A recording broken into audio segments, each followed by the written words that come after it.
God's favor in your life. This morning I want us to look at Daniel chapter 3. The focus will be on verse 18.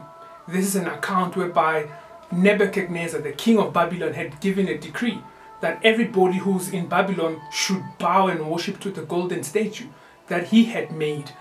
Now we get three boys, Shadrach, Meshach and Abednego, who had defied that decree. And of course they were taken to the king to be told on by the wise men of that time, or the guys who were there with them. When they got there to the king, they had a conversation, an altercation with the king. So it bears to know that nobody dared to challenge Nebuchadnezzar at that time.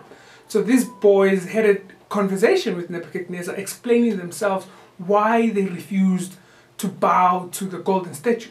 So I want us to look at verse 18. It reads as follows: "But even if he does not, we want you to know, Your Majesty, that we will not serve your God or worship the image of gold you have set up."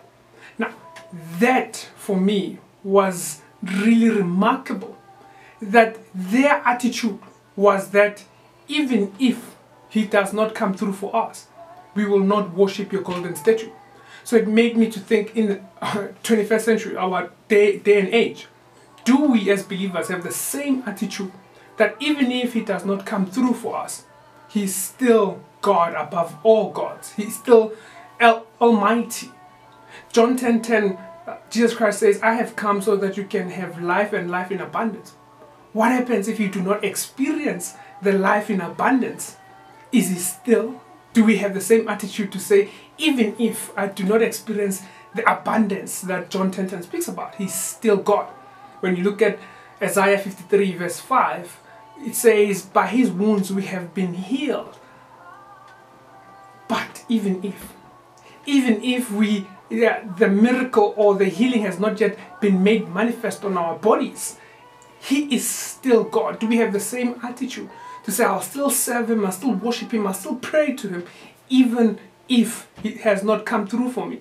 The last one will be Malachi 3 verse 11. He says, "I will rebuke the pest that devour your grain," or your food, or that devour your grain. So is he still God above all God, Lord of Lords, even if those pests have not been rebuked? So that's the question that really challenged me.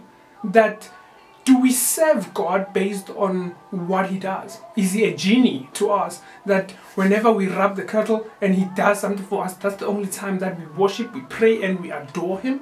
Or even if, regardless of all the things that he does for us, he is God of all gods. He is King of all kings. That's the question this morning, family, that I've been asking myself.